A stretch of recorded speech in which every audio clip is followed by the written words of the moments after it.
Hi folks, Andreas Metzen here from Carpe Momentum Advisory. I'm back here with the Artemis 1 launch stream of NASA. NASA's mission to the moon. Today they're trying to launch the rocket system for a test drive, so to say. They're having technical issues. I want to take this opportunity to test out live streaming. So if you see things flickering around and me looking funny, that's just me trying to get used to the streaming software here and the setup. I'm still in the process of setting everything up. I have the battery camera now here set up, and I'm waiting for a second screen to come in so I can more easily look front and don't have to use my laptop screen. But that's irrelevant. You're looking at a live view of Artemis here in Florida, Cape Canaveral, live on NASA's TV here that they have online on YouTube. I have the audio on, so should there be coming anything as an update from NASA Launch Control, you will hear it here if the setup that I'm doing is correct. I'll switch over to NASA's website on Artemis 1 here, which is pretty neat. I showed it earlier in the first transmission here. I love these video sequences. This kind of stuff gets me excited and makes me want to deal and delve into these topics. There's a nice launch animation here. That's what it may look like today. Let's actually find out. I'm all about if I don't know something to look for it. So I don't know exactly the time window. I thought it was at 9 a.m. Eastern time, so that should be actually an hour. I know the count has been stopped at T-minus 40. So, and I think the window is 3 hours and 20 minutes. No, I'm sorry, that's the mission duration here. Let's look for the launch window here in a second. So, launch fact, they're trying to launch it today. Mission duration will be 42 days and a couple of hours. Distance that the rocket will travel then is 1.3 million miles. Splashdown would be on October 10th. That's the logo of the Artemis 1 mission. Let's just play this video and see. 3, 2, 1, 0. Ignition. Liftoff. Artemis 1 will lift off from Launch Pad 39B at NASA's Kennedy Space Center in Florida with 8.8 million pounds of thrust, provided by the most powerful rocket in the world, our Space Launch System rocket, or SLS. The uncrewed flight will be the first integrated test of SLS, our new Orion spacecraft, and exploration ground systems at Kennedy. Artemis 1 will send Orion beyond the moon, 280,000 miles from Earth, farther than any human spacecraft has ever flown. This is not NASA doing this. This is the United States of America doing this program, the Artemis program, and there are companies all across our country that have a part in it, so there is kind of this wave of excitement being generated just by saying, we're going back to the moon. After the upper stage of the rocket separates from Orion, the upper stage will deploy small satellites over several days to perform science experiments and technology demonstrations. Orion will make its multi-day outbound trip to the moon, propelled by a service module provided by the European Space Agency. Engineers will test Orion's systems on the way to the moon.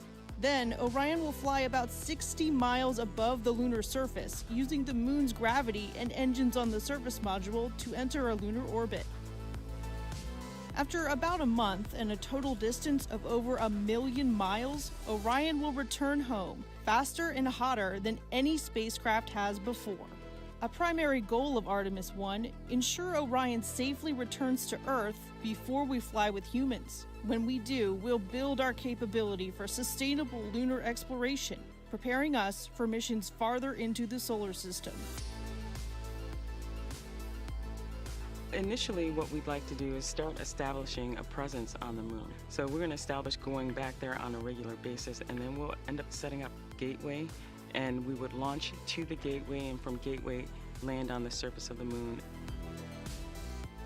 We are there for weeks, months on end. And there, we're going to be able to test out all the hardware and the habitats and the hatches and the suits and the rovers that'll allow us to prove out those technologies. The moon will lead the way to Mars, and we should be there within the next couple of decades. Yeah, so neat video. This kind of stuff gets me excited.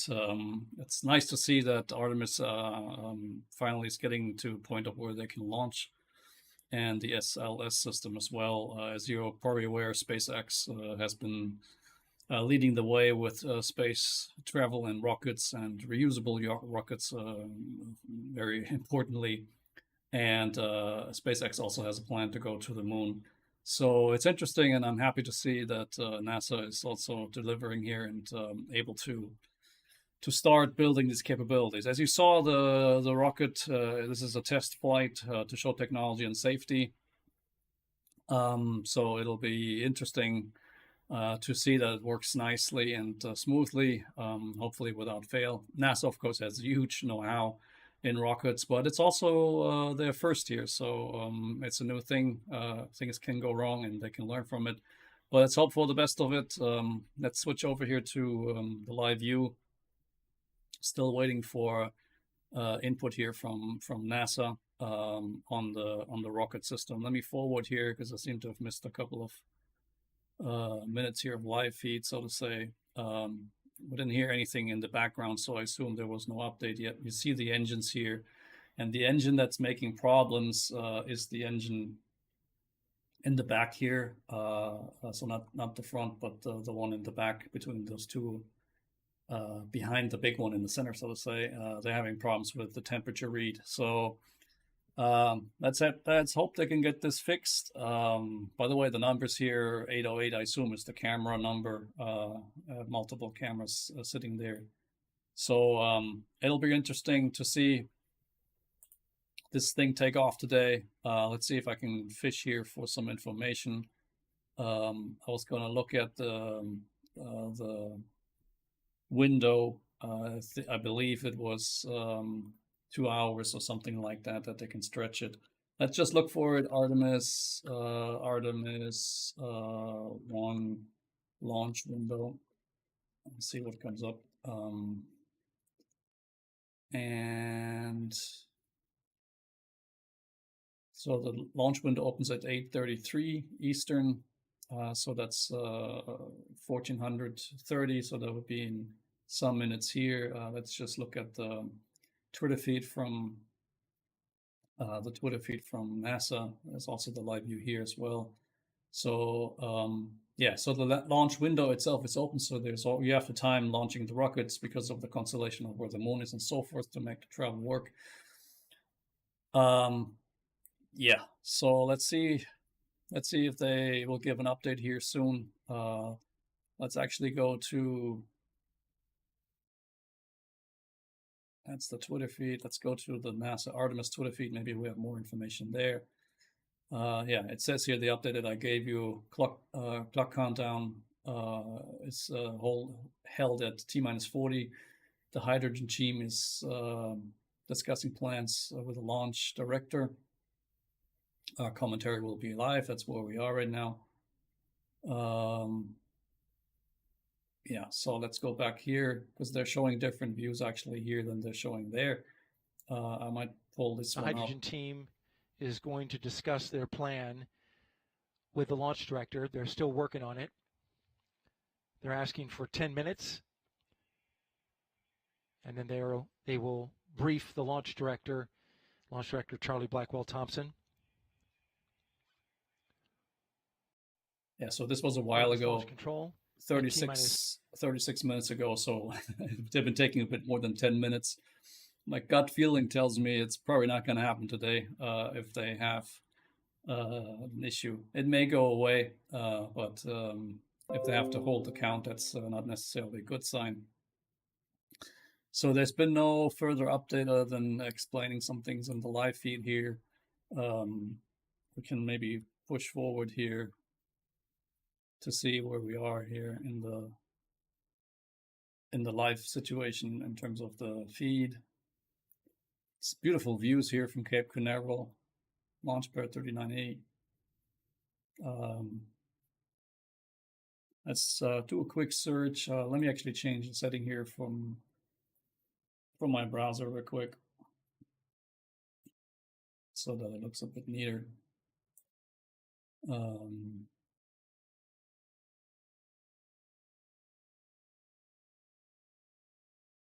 Okay, sorry for that.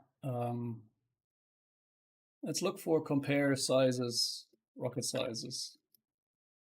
Do SpaceX, SLS, for example.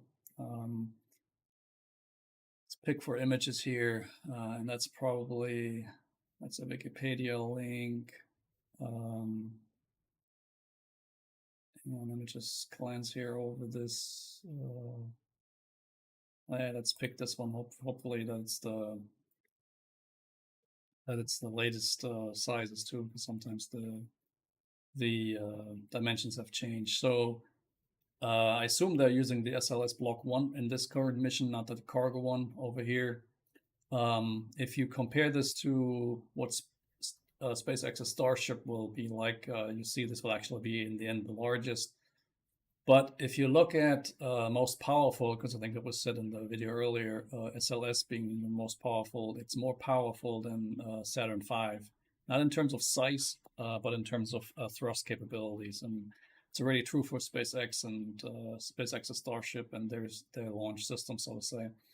So, yeah, to give you a size feeling for, that's about 95 tons, I assume, for the SLS that's currently on the dock there. About 98 meters tall. They have it here in meters. Let's just fish for maybe another graphic.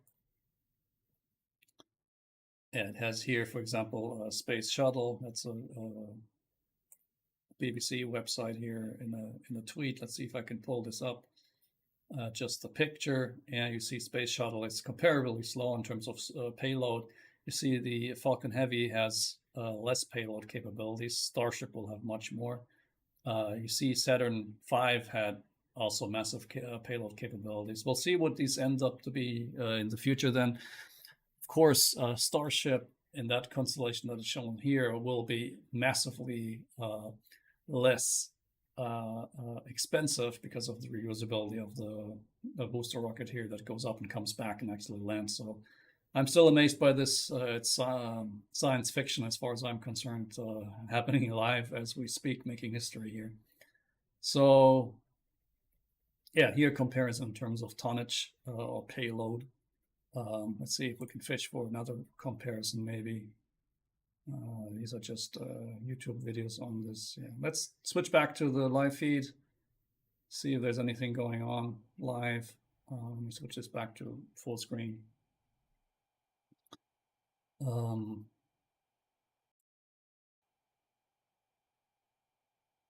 Yeah, I assume at one point in time they're gonna have to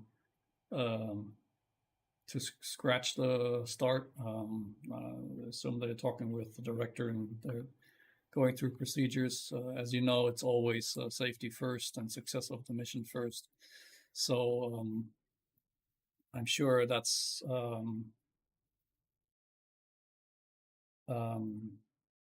then key to them, and we'll see what they say. Let me switch over here, see if I can pull up the Twitter feed actually of Artemis to see. Let me just refresh this to see if they actually have updated anything. Countdown still on hold. This was 40 minutes ago. Yeah.